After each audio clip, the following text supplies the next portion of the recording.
Determined to make an impact, the corps members split the teaching workload and tried to instill discipline. Sadiq and Victor especially went above and beyond, organizing morning assemblies, creating timetables, and mentoring the students. But Chike, Tunde, and Emeka were less focused. Though they taught, their attention often wandered to the beautiful young women in the village. As weeks passed, the three, Chike, Tunde, and Emeka, became infamous for their flirtatious behavior. They charmed the village girls, promising them better grades and gifts. They invited the girls to the corp's lodge under the guise of burials.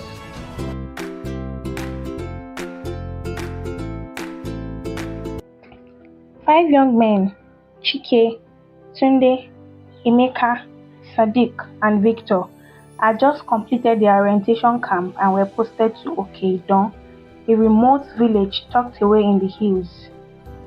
At first, they were disheartened. Life in Okeidon seemed like a punishment.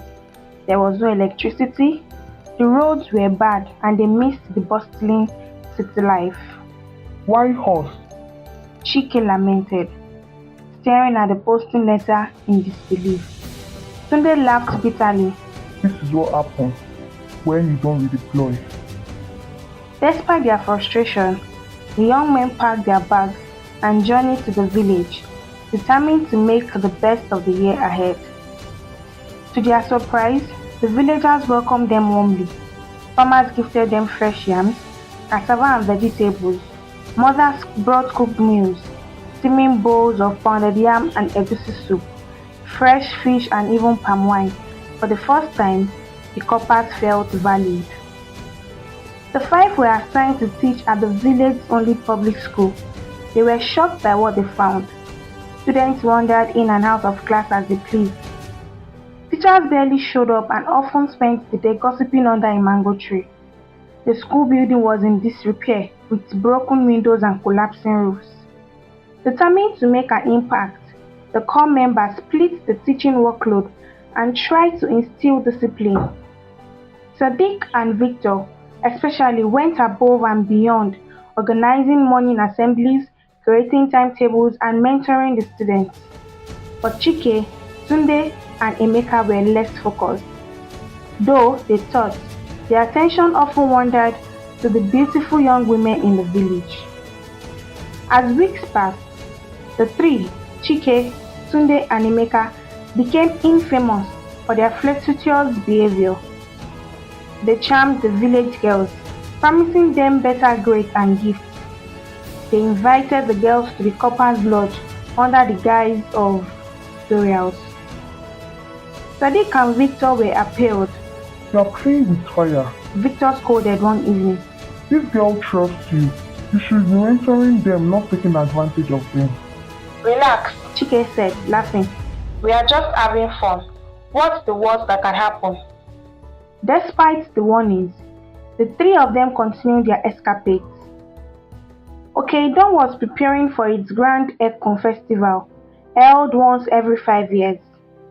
The village chief gathered everyone, including the corps members, to explain the rules. This festival is sacred, the chief said solemnly. Outsiders are not to engage in intimate relations with our women during this time. Breaking these rules invites dire consequences.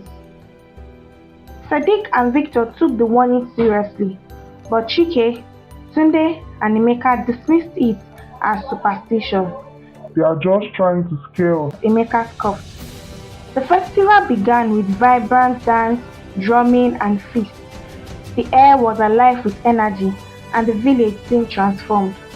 For that night, the three corps members secretly brought 3 young women back to their lodge, breaking the sacred rule. The morning after, the 3 corps members woke up in pain. Their stomachs felt like they were on fire, and their screams filled the lodge. Sadiq and Victor rushed to their aid, but nothing worked. What did you do? Victor yelled, his voice laced with fear. We brought girls here. Tunde stammered between cries of pain. Panicking, Sadiq and Victor ran to the village chief and explained what had happened. The chief's face darkened. They have broken the sacred covenant. He said angrily. They have slept with the serpent. The chief and the village elders rushed to the lodge, chanting incantations. By the time they arrived, the 3 core members were pale, their bodies convulsing. The chief ordered them to confess, and they tearfully admitted their actions. But it was too late. The curse could not be undone. Within hours, Chike, Tunde, and Emeka were dead. The death shook the entire village. The elders performed cleansing rites to purify Okeidon and protect the villagers.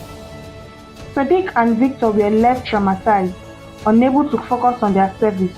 "We can't stay here," Victor said one evening, his voice trembling. "We need to leave." The NYSC approved their request for a transfer, and the two moved to a town where they completed their service. Though they tried to move on, the memories of their fallen friend haunted them for years.